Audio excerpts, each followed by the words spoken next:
I'm thrilled and delighted to be able to introduce Guy Claxton, who's my first speaker for this track.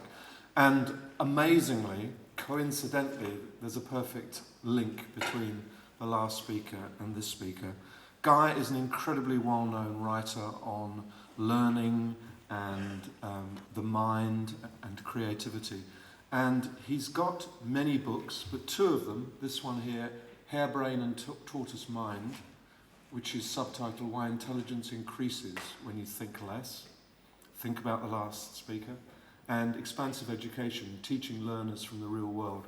Both these books will be on sale down on stand 318, and Guy will be signing books. Stand 318 immediately after this session. He's also doing an exchange session. That's on the Towards Maturity stand at 2 o'clock. That's a kind of conversation. It's limited to the first 8 people who can fit round the table. So if you want to continue in an informal way, then 2 p.m. is the time to go down to Towards Maturity. And it's extreme right-hand side when you go in. So it's right at the back wall. So this session is called Learning to Learn, How to Build Powerful and Confident Learners. And I subtitle it A New View of Learning and Intelligence. Couldn't be more relevant, couldn't be more interesting, couldn't be more exciting. So I'm not going to stay here, I'm going to sit in the audience because I don't want to miss the presentation. I'm sitting up here with my back to everything. So Guy, you're very welcome, thank you so much. And please, the floor is all yours. Okay, great. Thank you very much, Nigel. Am I amplified all right? Yeah, good. That was great. I'm a rather old-fashioned academic, so I'm afraid my slides are going to be nothing like as jazzy as Bo's. They have quite a lot of words on them, but I hope that what they signify will be of interest to you. Yes, it was a really good kind of build-up for me. And there was one thing that he said which sort of summarizes in a way the kinds of things that I want to talk about today. He said we need to find ways of teaching not what to see, but how to look. Not what to know, but how to learn, I would say. So this is I'm going to talk about some work that I've been doing over the last nearly 20 years now, predominantly but not exclusively with schools.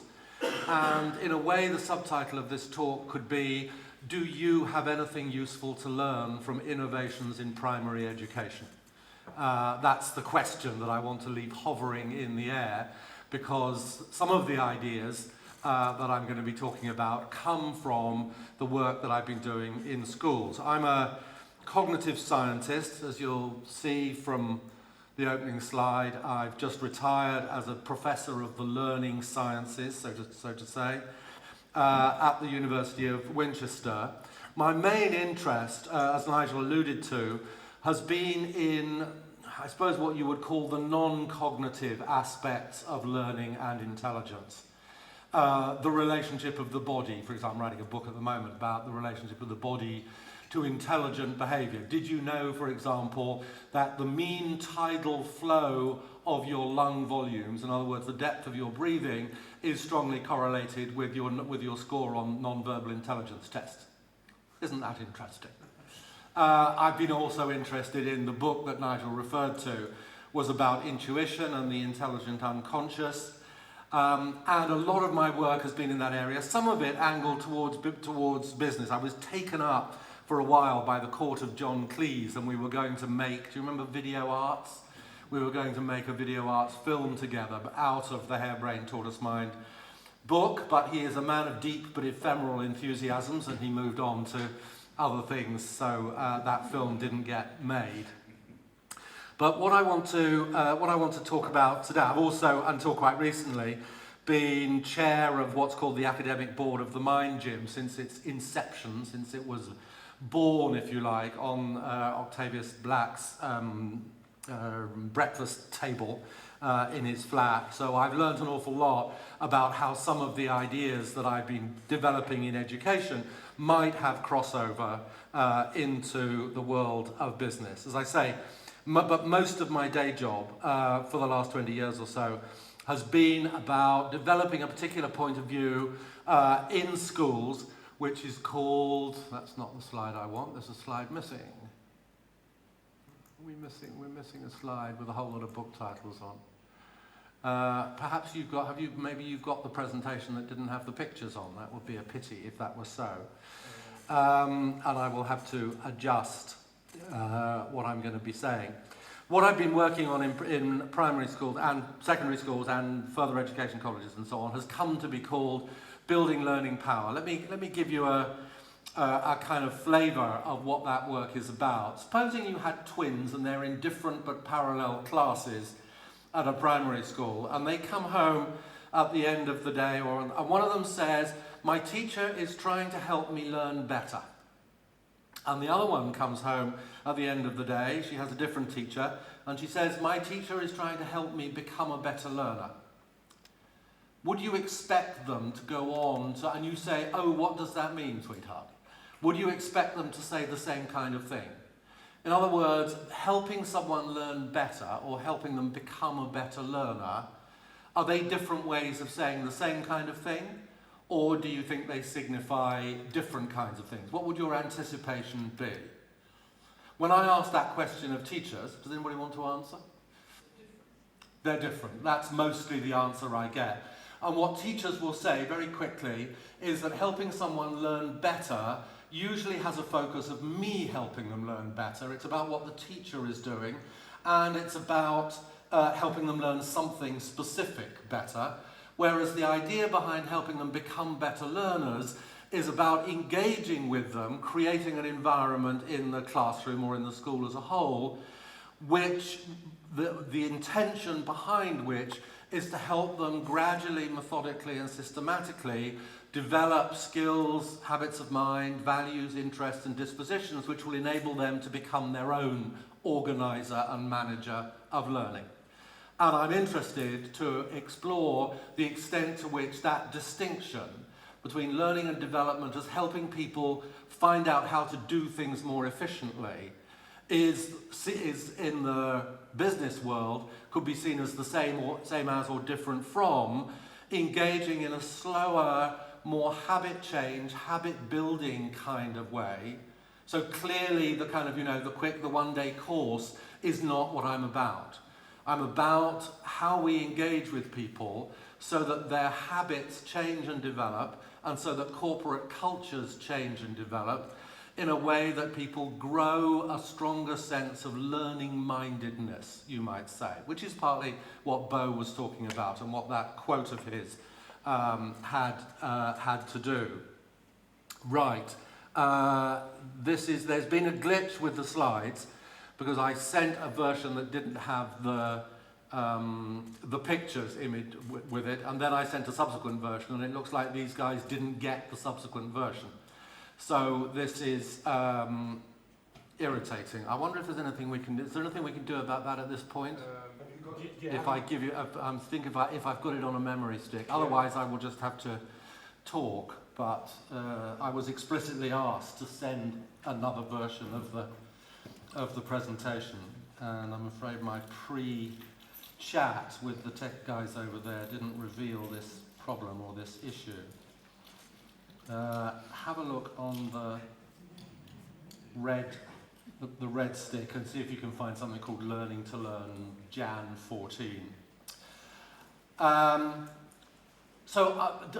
I want to explore with the absence of certain crucial slides is whether this perspective brings anything new to your world.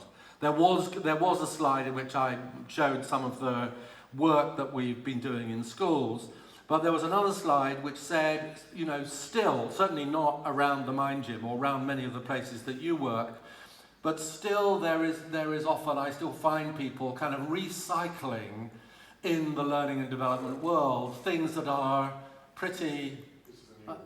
great, fantastic. Okay, so that's some of the... We can skip over those. Fantastic, thank you very much indeed. Some of the, the venerable things that have been around for ages, Myers-Briggs, Kolb's learning cycle, Belbin's group social roles, and so on and so on. It's interesting to know whether there is a trend or a tendency to try and move beyond the kind of learning and development which looks good on a plan, which is to say can be clearly identified and costed and timed, into something like the work that we've been doing with schools, which is much more slow, relentless, to do with a gradual seeding of culture change and habit change in young people.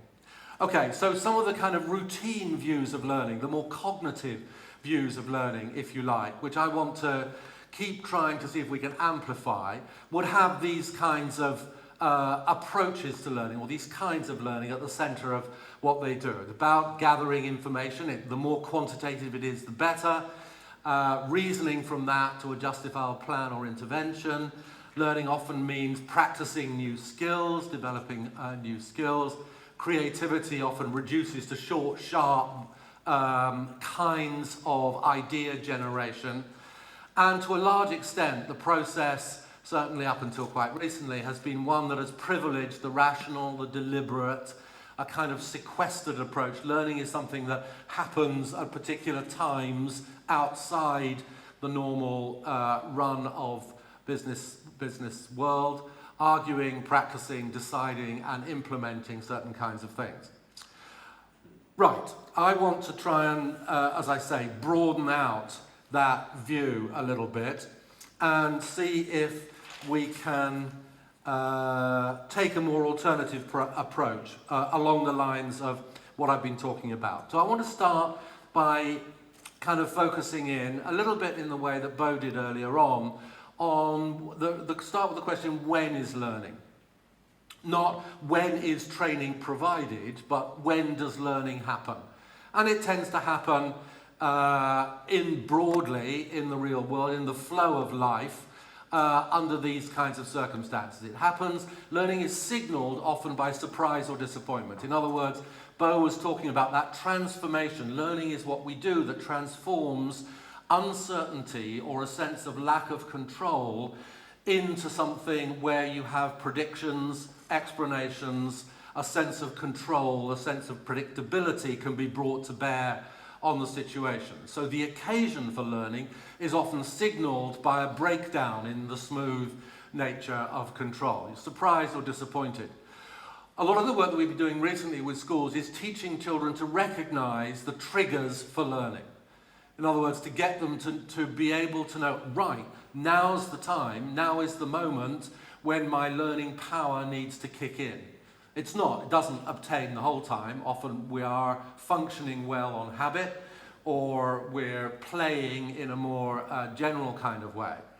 But noticing, as it were, taking these triggers as conscious reminders that this is the moment when I now need to move into learning mode. That's to say, when I need to kick in my ability to engage intelligently with uncertainty and see what I can explore, to see what ideas, what patterns, what details, what information might be relevant. I move into a different mental mode, a different way of operating. When you make a mistake, when you feel at sea or confused, when you can't, many of these are different ways of saying the same thing, when you can't yet read the situation, as often happens when you're in a new milieu or a new context, when you can't predict or control, when you can't yet do what you want to be able to do. That's one that applies a lot in the world of working with youngsters. When you're in a new situation, when you're looking proactively for ways to improve things, getting to know new people, when you have to fix an unwanted condition, when you're out of ideas or explanations. So these are the occasions of learning. And it's very important. One of the big problems that you will be extremely familiar with is the problem of the lack of transfer of learning. People go on a learning course, they master something, they practice it, they understand it, they bring it back, but getting that understanding to kick in when it's appropriate, 6 weeks or 6 months down the track, is often a big issue. Developing what David Perkins, who's a learning guru that some of you will be familiar with, developing what he calls sensitivity to occasion is at least as important, actually he argues is more important than acquiring the skill or the knowledge. Because his research, Dave Perkins at Harvard's research, shows that if you look at the variability of performance in a whole lot of different contexts across groups of people, what you might initially think of as a lack of ability or a lack of knowledge, up to 50% of the variance between people, if you probe more clearly, more carefully, is actually a lack of appreciation that now was the time to use what I know or what I can do. So the development of that sensitivity to occasion, that's why Dave Perkins and I talk about not skills but dispositions. That's why the development of a disposition to be on the lookout, to be sensitive to occasions when your tolerance for uncertainty, your inquisitiveness, your attentive noticing, your looking for faint patterns, your willingness to admit mistakes and so on, when they need to kick in. If we're not looking for those opportunities ourselves, then we may very well miss those opportunities, and that missing of the opportunity may be mistaken as a lack of intelligence or a lack of knowledge or a lack of skill. So building this sensitivity to when learning is appropriate is a really crucial and, for in some contexts, a neglected part of the whole business of learning and development, whether you're in the L&D business or whether you're a teacher. So some of the work that we've been doing recently is simply talking to kids about, when would these skills be useful? When is it appropriate to click in, to sort of turbocharge your approach to your current experience with that ability to ask good questions, to take a skeptical view about the knowledge that's coming your way, and so on. And we give them little triggers. We get them to identify. The one school that I'm working with, the kids will tell you what the difference between a boggle, a snark, and a boojum is in terms of the kind of trigger for learning that might come their way. They have a language, in other words, for being able to pinpoint different kinds of situations that make them go, aha, right, now I need to put my learning turbocharger on. Because if they don't have that, again, and you will be familiar with this from your world, then often what has been trained or apparently learned doesn't kick in new situations. What do we do when we're engaged in this kind of, in the flow of it, learning?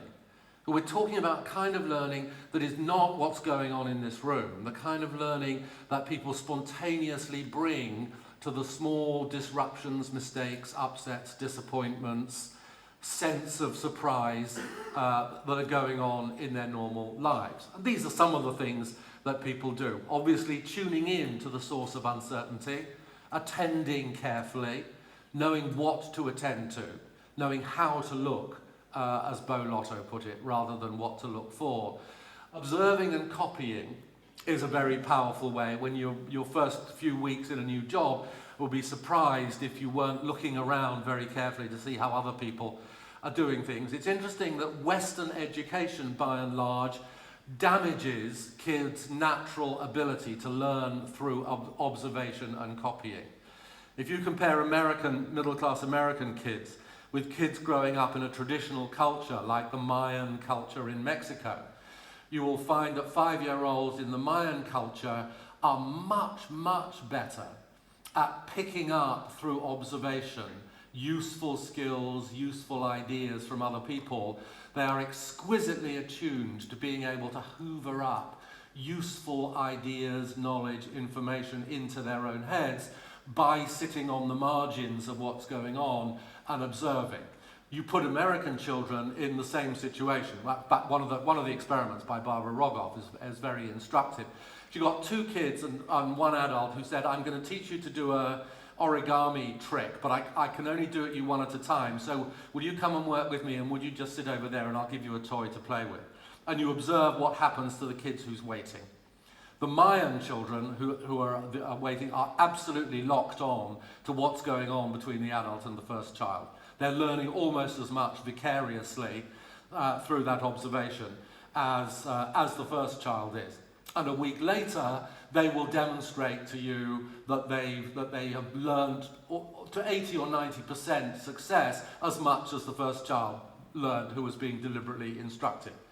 An American child who's put in that, this one probably grand generalization, but in Barbara Rogoff's research, who's the child who has to wait for the attention, wait for the instruction, very rapidly becomes fractious, and when's it going to be my go, and I don't like this, and why has she got it?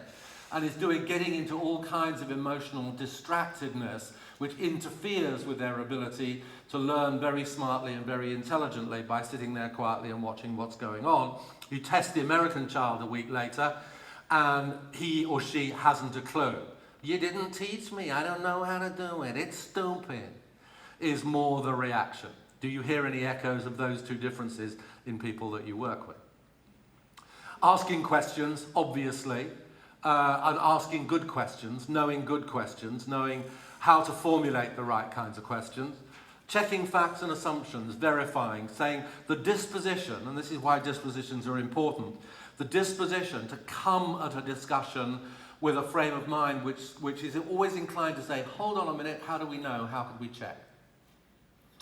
Let me give you a little example from the work that we've been doing at schools. I was having coffee at a break in a workshop that I was running with a secondary school, and I found myself talking to the bunch of history teachers, and we got onto the subject of their concern that youngsters these days seem to have a rather unfortunately uncritical or credulous attitude to what they read on the internet, to things that they read in Wikipedia. And I think they were right, weren't they? It's like they didn't come with that skeptical frame of mind which said, hold on a minute, how do we know, how could we check, who's good on this, where else could we go and look for ways of validating this? And I said to them, because this was in the spirit of building learning power, the work that I was doing with them, I said to them, these were secondary history teachers, could you just reassure me that the way you are doing the causes of the First World War, or the Tudors, or whatever it is, with your students, the way you're doing it is designed to cultivate, systematically and explicitly, that skeptical attitude towards knowledge claims that you're now complaining these youngsters don't have. And it won't surprise you to know that they went a bit quiet, because they hadn't seen that the causes of the First World War, a topical example, it's under dispute at the moment, the causes of the First World War could be seen as an exercise machine for developing several different habits of mind, one of which might be docility, passivity, and compliance in the face of knowledge claims, and the other might be active, skeptical inquisitiveness in the face of knowledge claims. And they didn't see that there was an opportunity that they'd been missing to say, not only how do I prepare them as well as possible for their GCSEs, but how do I do that in a way that builds a really useful, transferable, real-world learning disposition, to say that, namely, to come at knowledge from that appropriately skeptical point of view. I'm giving you that little example just to show if these are the kinds of things that learners do in the course of their everyday lives, then as managers, trainers, coaches, mentors, or teachers, we may be missing opportunities to construct training courses or work environments which nudge them in one way rather than the other. Teachers traditionally, the traditional good teacher, without meaning to or without wanting to, may well have been nudging her students in the direction of passive acquiescence in the face of knowledge claims, rather than in the direction that many people would say is a pretty vital life skill in the 21st century. Getting knowledge is a mouse click away, weighing knowledge, assaying knowledge, checking knowledge, that's the tricky thing that we need to be helping youngsters develop, not just the skill, but the disposition. So you'll see those are a range of the kinds of things that we do. Now, behind this way of thinking is a shift in, which many of you will be familiar with, there's a shift in our understanding or our approach to thinking about the nature of intelligence. The traditional view of intelligence, the old-fashioned view of intelligence, was that basically your genes or the good Lord, take your pick, equipped you when you were born with a fixed-sized pot of general-purpose mental resource that followed you around wherever you went, that had pretty general applicability, that didn't get any bigger as you got older, and that set a ceiling on what you could achieve or what you could achieve easily or what other people could expect of you. In my world, my academic world, that's now called that stupid old theory of intelligence, because the ground, the understanding of what makes people smart has shifted. We see it now much more as a response to uncertainty rather than as the ability to manipulate abstract relationships on paper under pressure, which is what gets you into Mensa. But I don't know if you saw that over the Christmas University Challenge, where they had the kind of alumni, the old people from the thing. There was a guy who was a senior official from Mensa there, and he floundered because it was a different situation. It was requiring a slightly different kind of intelligence from the one that he was familiar with displaying. So a more general response to uncertainty. Jean Piaget, which is a name that many of you will know, a great historical figure in psychology, defined intelligence as knowing what to do when you don't know what to do. Not what to see, but how to look, to go back to Beau's talk this morning.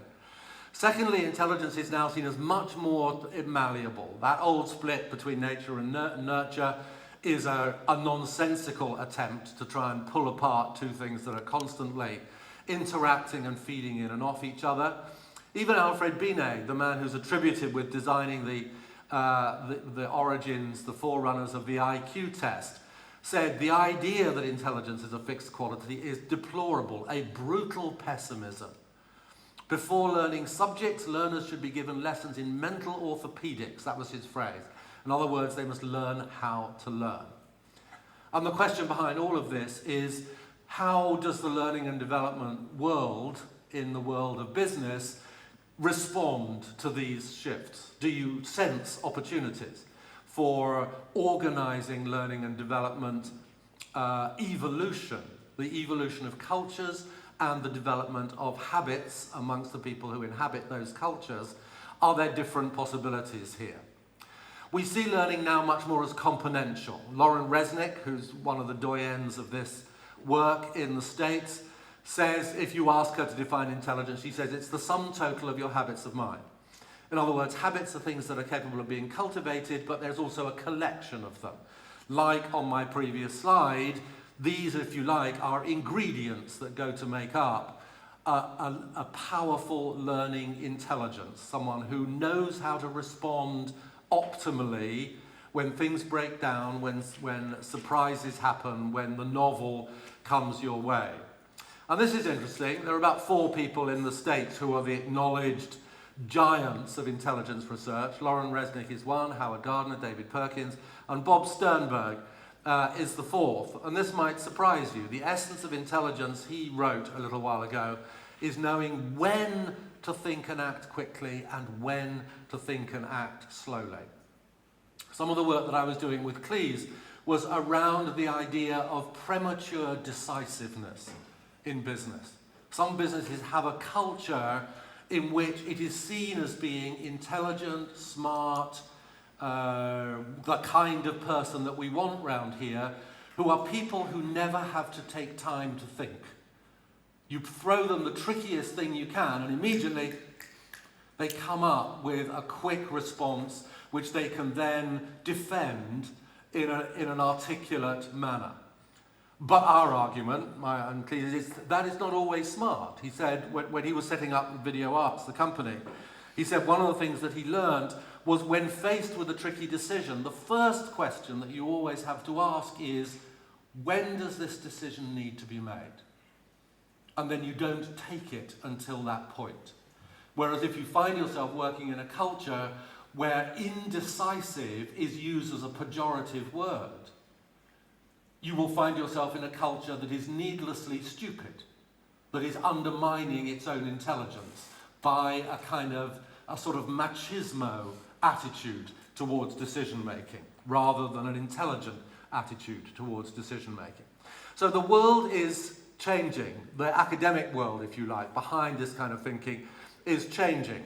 And it gives us a way of thinking about defining, if you like, the absence of this kind of learning capacity or learning ability. So, and these are just, you could make a much longer list than these things. But at the individual level, people who lack the dispositions behind those learning behaviors that we were talking about may lack them for a number of different reasons. They may be too preoccupied with how they're looking to notice what's going on.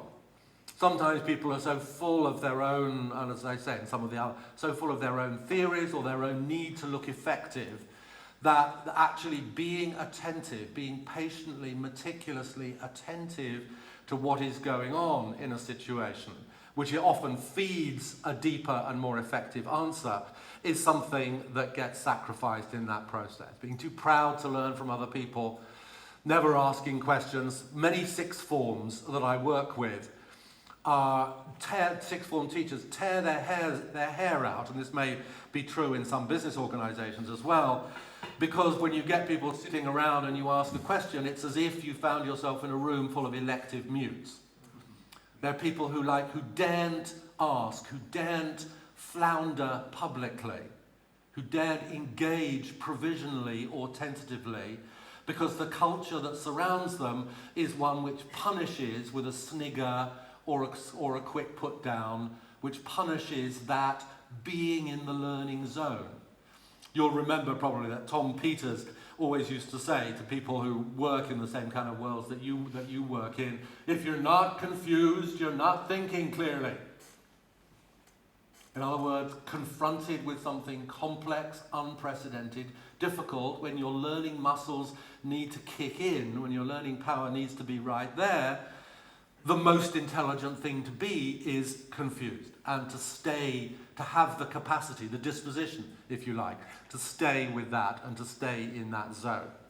So you can see how some of these things fit together. These connect with, these are like the inhibitors or the roadblocks that stop people manifesting the kinds of behaviors which give them optimal learning leverage on occasions of difficulty or breakdown or complexity or confusion in the worlds which they're required to work within or to manage.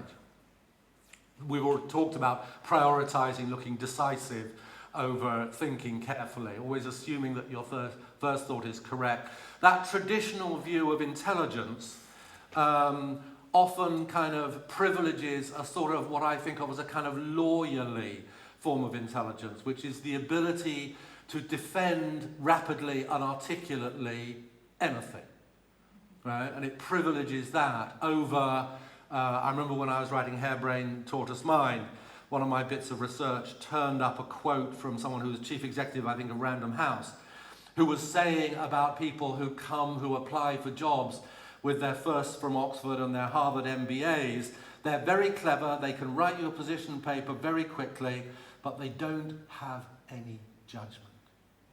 And that judgment requires time and humility and patience, doesn't it?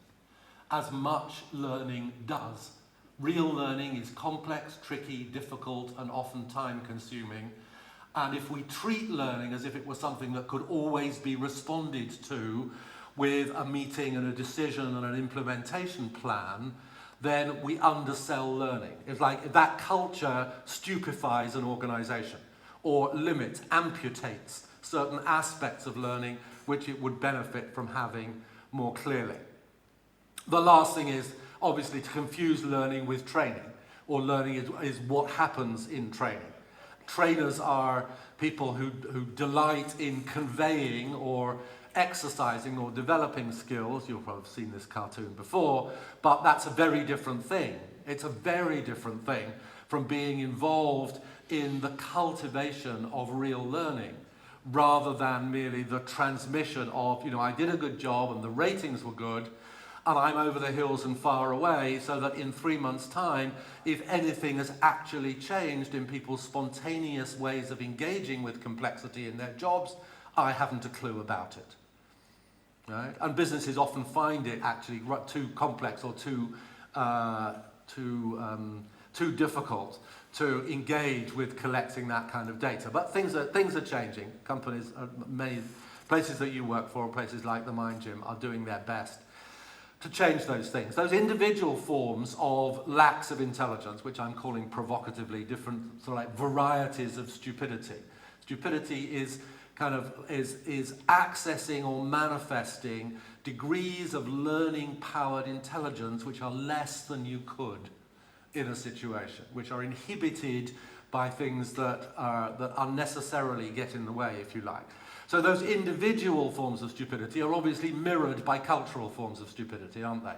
By, as I've said, creating cultures within which leaders within the culture, or simply just habitual practices of noting and responding, punish half-bakedness or indecisiveness in the culture. So an in-house learning and development person would want to be someone who was constantly nibbling away at those kinds of dysfunctional cultural habits, wouldn't they?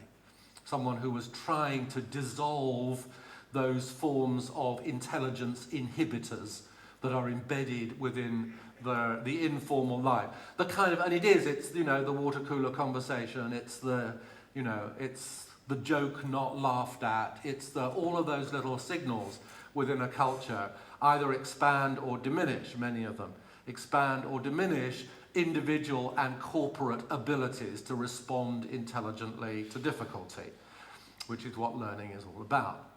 So rewarding glibness over thoughtfulness, again, some of the same things, but these are now at the cultural level, where they live and breathe in the functional practices of the organisation, always acting as if there's a war on. In other words, not asking the Cleese question. Does this need to be decided by 5 o'clock tonight, by Monday morning, by halfway through the second quarter of 2015? When do we need to have made that decision?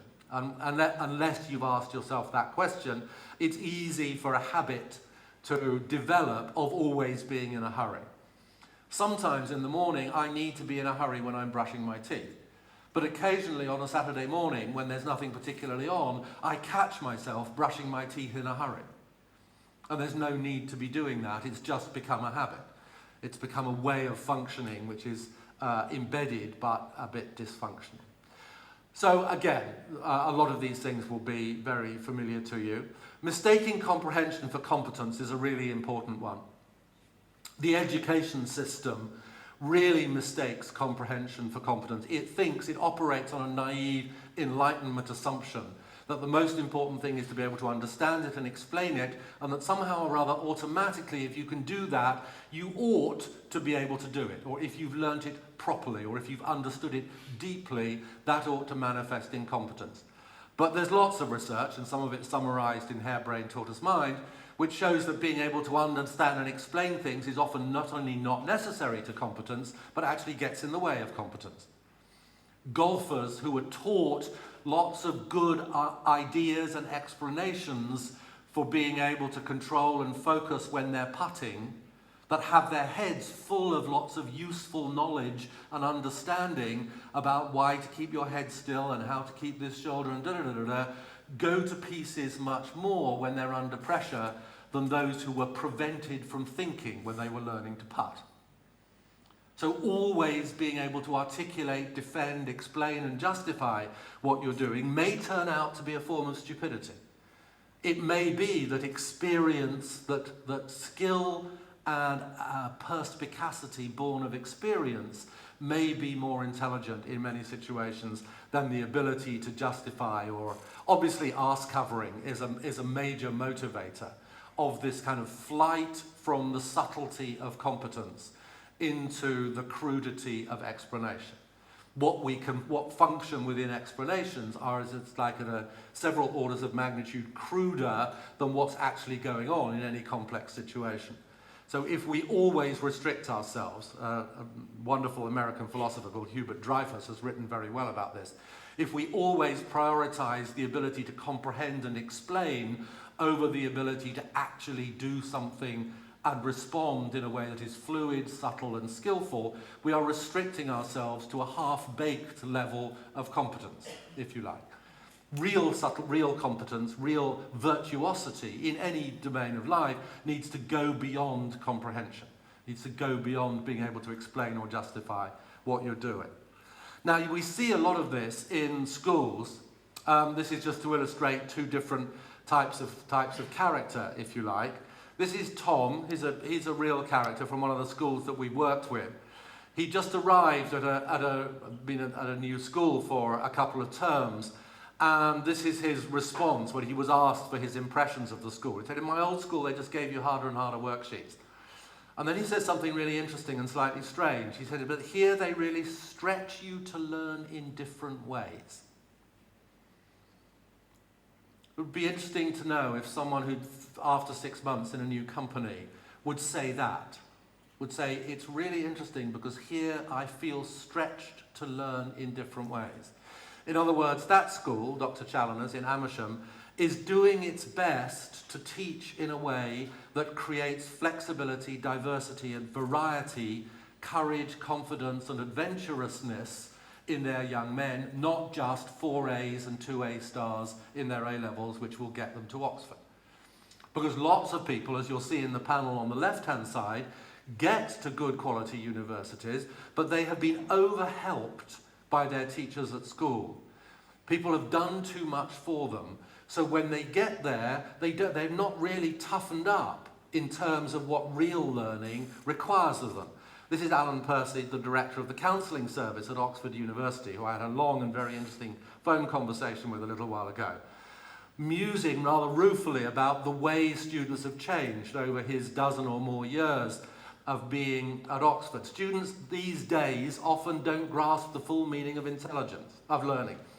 Learning is finding out something you didn't know and struggling with it. It's almost as if today's students don't know something immediately, they feel as though they're failing.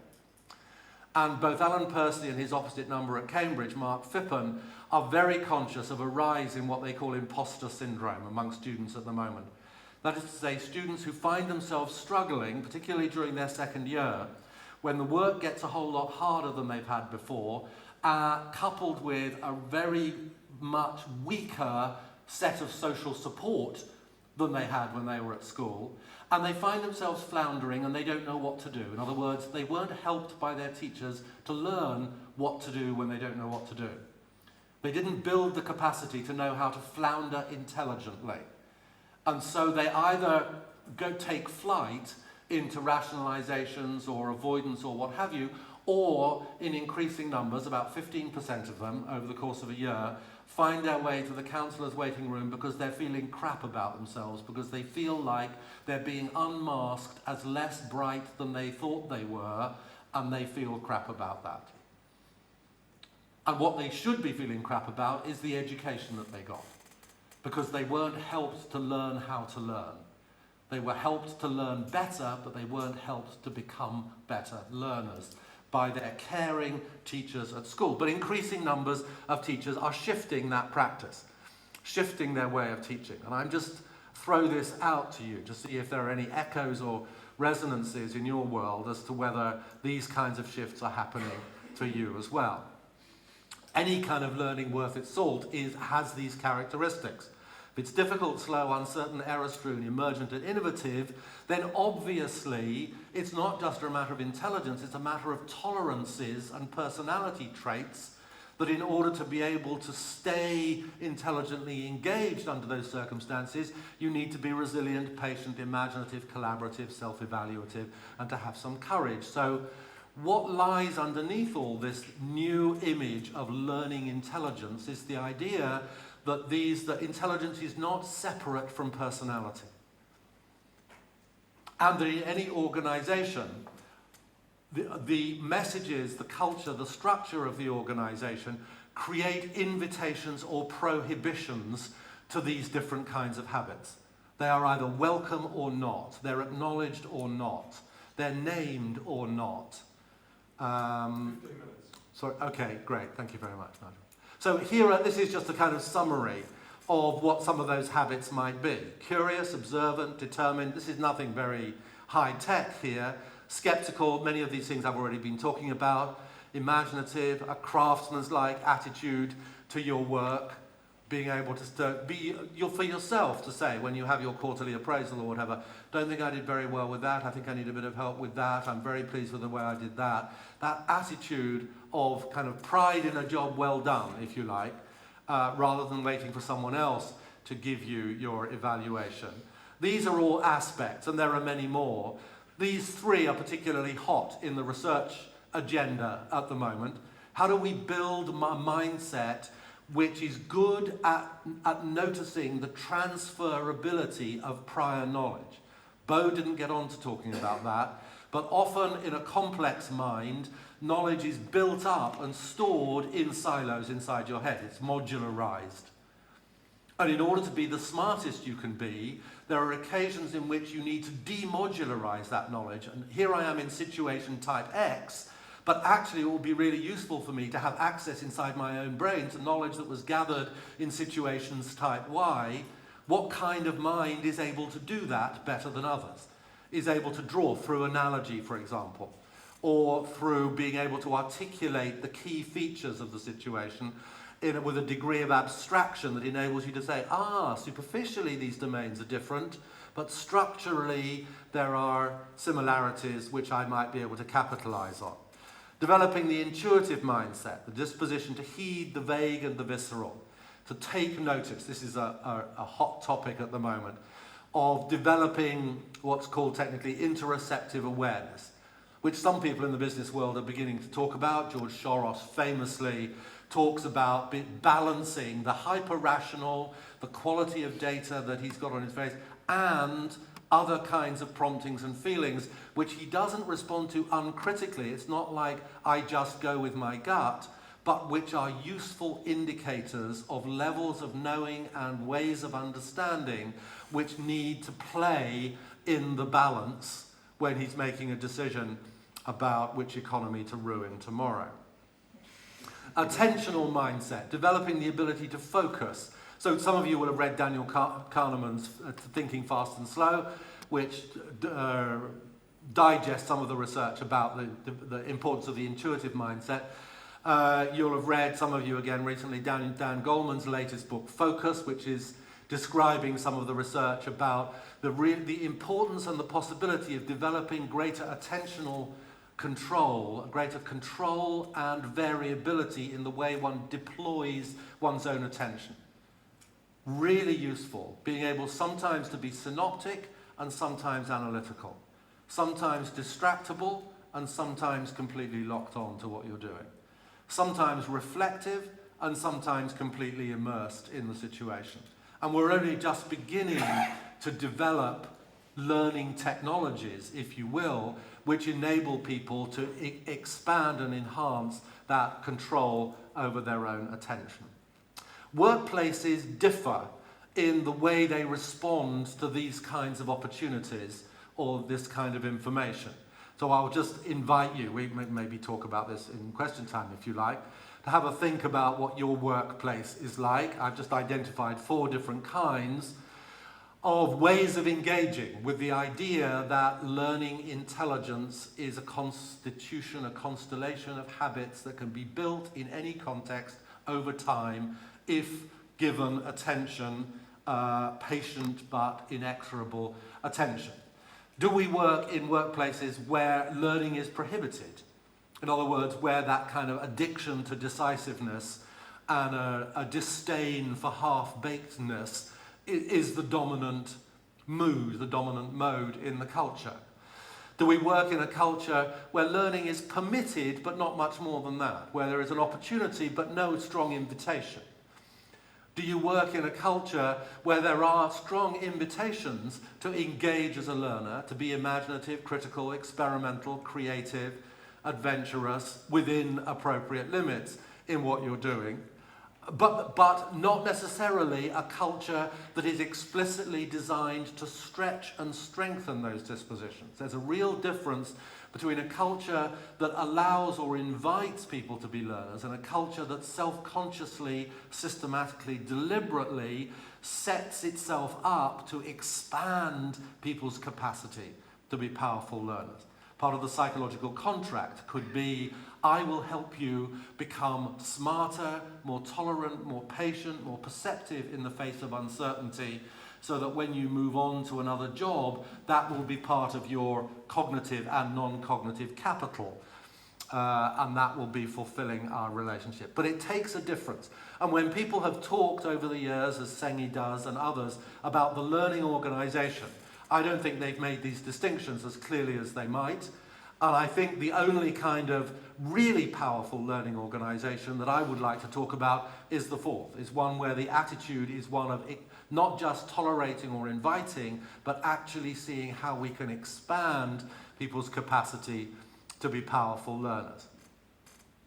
So how does your workplace shape up? We could go back to this if you like. This is the same slide that I had previously. But the question is, how would we rate? Would it be an interesting exercise if you have a longer-term relationship with a company to involve them in a consciousness-raising exercise about, let's get more precise, let's get more forensic, let's get more painfully honest about all the little ways in which we either promote or inhibit, invite or punish learning behaviours and learning attitudes within the culture. And what I put on this slide is just some examples of the kinds of things that people might say in those cultures which give evidence of an expansive culture rather than any of the three weaker types of culture. So take-home messages. Learning isn't just something that happens on a training day. Learning is obviously subtle, multifaceted craft. Learning, if you like, what I'm talking about is the craft of being a powerful learner. Well, this is something that has transferable benefit. This depends on habits of mind, not just on the rationalistic model of data plus reasoning plus decisiveness plus training, the old model, if you like, of the learning world. That these key habits are not just the cognitive habits. They're not just habits of thinking, reasoning, deciding, marshalling data, creating arguments, and so on. They're broader and deeper and more interesting than that. They include inquisitiveness, perceptiveness, determination and patience and skepticism. Expansive environments actively cultivate these habits, not mainly or particularly through set-piece sessions. And that this gives us a different role as learning and development people, but also as routine day-to-day managers, as many of the teachers that we've worked with. The more you become sensitized to these possibilities, the more it becomes easy for you to talk to and about the people that you manage or the students in your class as people who are becoming more powerful, confident, engages with difficulty and uncertainty. The more we become fluent about that, the more we become seed crystals, if you like, for the development of a powerful learning culture. So, where does that leave you? As learners, what's your inquisitiveness and your persistence, your critical faculties, but also I wonder what you might be wondering as a result of this, and whether you can see any crossover between the approaches that have been developing in my world of education and ideas that might be relevant in your world as well. Guy, there are lots of questions. Three. Shall I marshal them for Please you? do. Please do. First question. I don't need the microphone, my question is, Doesn't- how do you, would you like to use it? It's for the world. Okay. To the world. Is it easier to have a learning culture in a new business or a start-up than it is more in a traditional business? So is it harder to create a learning culture? My view is that it is. And Sure. if you had a few top tips, what would they be for an old traditional business? Well, it depends. I mean, there are lots of different ways in which businesses kind of accreted stupid habits. So businesses will be different. They'll have their own constellations of dysfunctionality, won't they? Old businesses. The problem with a startup is it's really dependent upon the starter-uppers. And it's dependent upon the mindsets that they bring. The advantage is you don't have that accretion of history and war stories and what we laugh at and all that kind of cultural baggage that sets in stone, invisibly but very powerfully, these attitudes towards learning.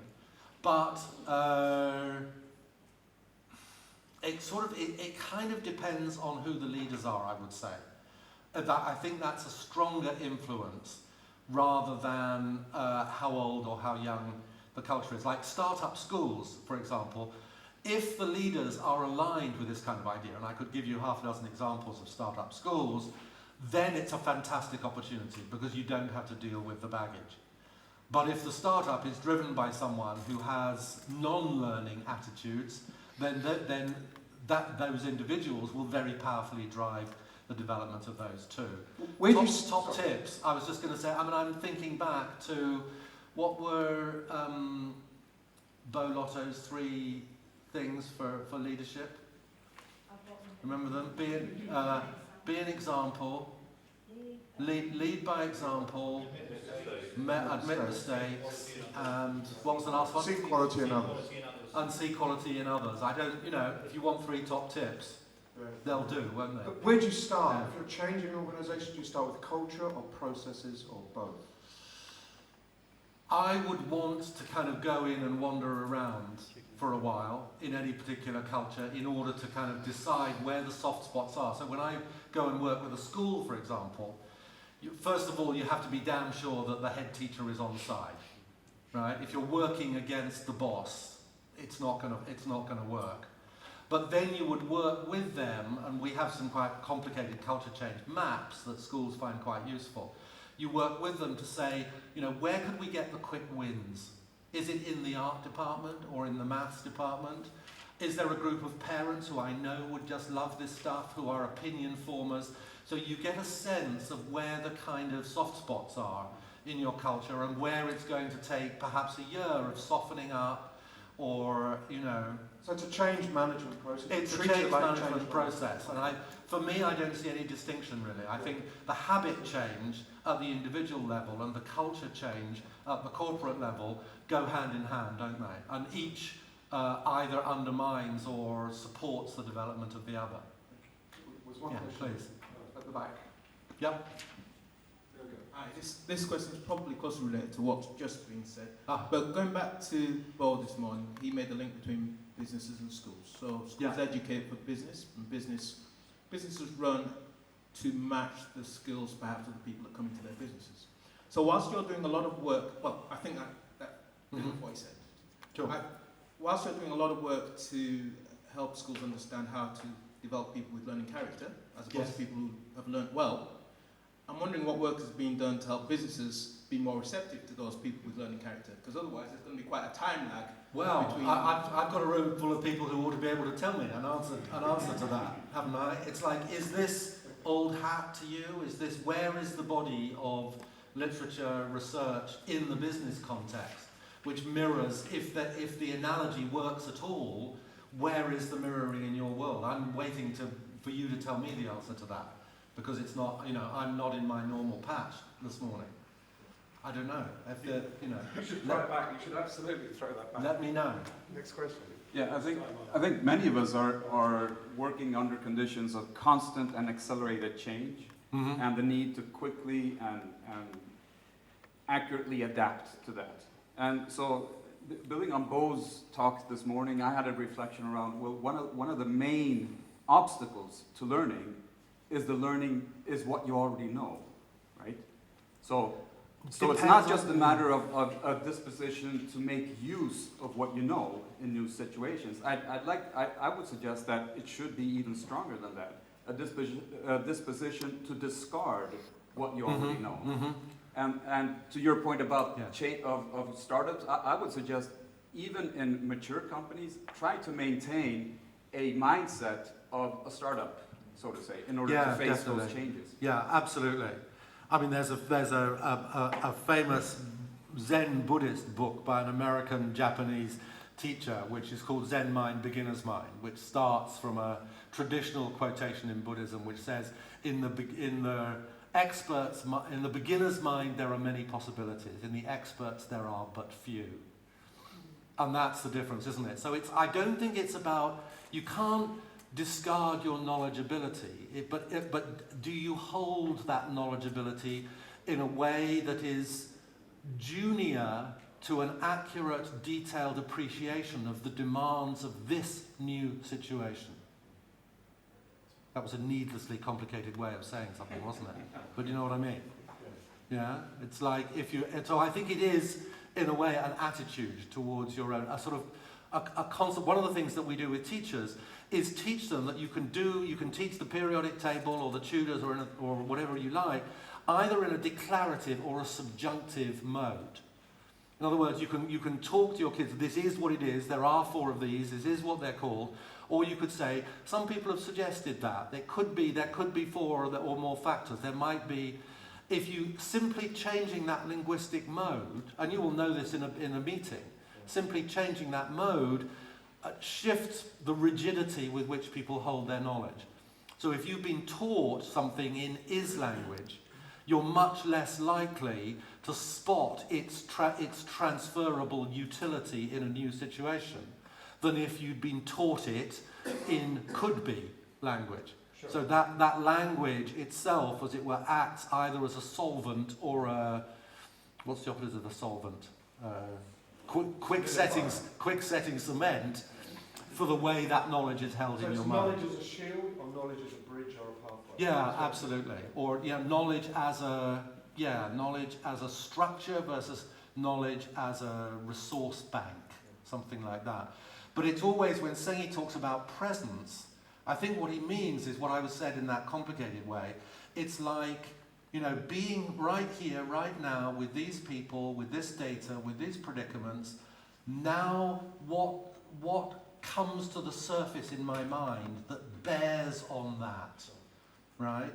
And the clever but stupid person is the person who reaches instantly for the tried and tested response, which doesn't quite fit exactly this new context. Yeah. Last question. Yeah. Well, it wasn't a question, it was really an observation in response to a question asked earlier.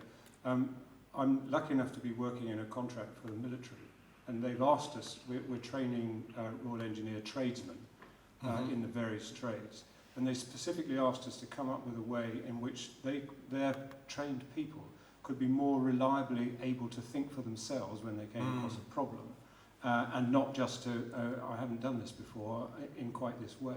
Yes. So we've gone for a learner-led approach to the training, aided by a consultant, which is actually, the more I sit here and see the things you're putting up there, is using a lot of those precepts.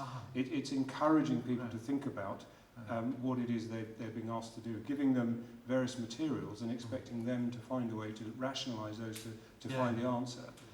And so... But the link to the other question, the way that we've been able to implement it is to take a branch, a department, a particular trade, and implement the change in how training is done there, set that up as an exemplar for others to look at and say, well, we could do that too, and then encourage the institution to change en masse rather than trying to do it from the top down. Yeah, I've come across that before. It's like within the police or the military or organisations like that. It's like, how do you, at one level, you want people who do what they're told quickly without thinking. At another level, you want those very same people to learn how to think for themselves, when to think for themselves, and how to introduce greater fluidity, responsibility, independence of mind. And it's a really nutty, thorny, delicious issue to try and get your hands on. So, yes, you are lucky enough. It is a nutty, thorny, delicious issue. And if we come to a conference like this and we don't have conversations like this, we're missing a big, big trick. So I think you put your finger on things that I hope made some of us feel uneasy and squirm a little bit, but also gave us some fantastic challenges and fantastic insights. So it was a wonderful talk. Thank you so much, Guy. Thank you for coming along. Thank you very much.